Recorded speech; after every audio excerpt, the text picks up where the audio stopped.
విజ్ఞప్తి. నేను సుమన్ టీవీ అందమైన జీవితం నుంచి మాట్లాడుతున్నాను. నేను నాతో పాటు సీఈ హోస్ట్ చేయగా ఇక్కడ నాతో పాటు ఉన్నారు. మీతో ఒక 2 నిమిషాలు మాట్లాడి మీ బ్లెస్సింగ్స్ తీసుకోవాలనే ఉద్దేశంతో మీ కాల్ కలపడం జరిగింది. నేను మాట్లాడొచ్చండి?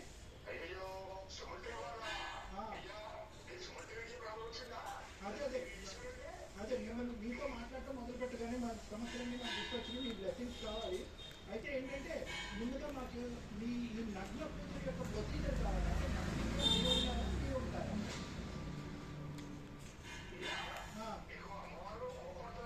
లేదు, మాకు తెలియదు కదండి. మా ప్రొసీజర్ తెలియదు కదా. నగ్నంగా మీరు బట్టి కాస్తే అప్పుడు పూజలు మొదలవుతాయా? సో మీరు దానికి రెడీ అయితే మేము సుమన్ టీవీ ద్వారా మేము రెడీ అయ్యాం. ఎందుకంటే మేము పట్టుకుంటారు మేము రెడీ అయ్యాం.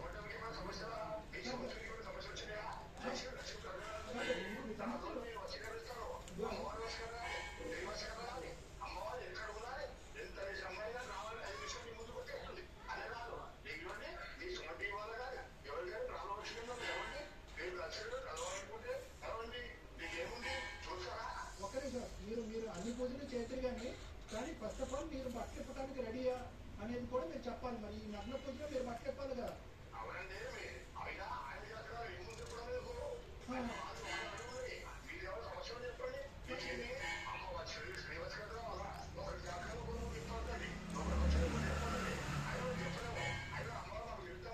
గురువు గారు అని అనుమతి అవ్వట్లేదు, కానీ ఆ పక్కన ఇంకోటి పెడితే కనుక మీకు నచ్చదు. కాబట్టి మీరు మాతో కోఆపరేట్ చేయకుండా ఇక్కడి నుంచి విత్డ్రా అయిపోతారనే భయంతో మీతో ఇప్పటికీ కూడా నేను మర్యాద ఇస్తూ ప్లెజెంట్ గానే మాట్లాడుతున్నాను. దయచేసి ఒక 2 నిమిషాలు మా మాట ఆలోచించవలసిందిగా విజ్ఞప్తి.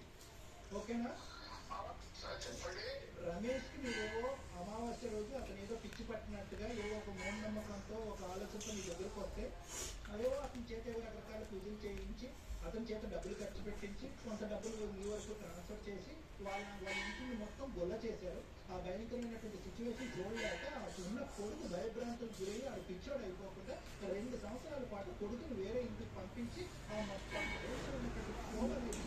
అనేటువంటి వ్యక్తి అనుభవిస్తుంది. ఈ అంశం మీకు తెలుసా తెలీదా? మీరు ఎవరిని కాపాడుతున్నారు, ఎవరిని అన్యాయం చేస్తున్నారు, వారికి మీరు కొత్తగా ఇచ్చేటటువంటిది ఏంటో అనేది నాకేమీ అర్థం కావట్లేదు.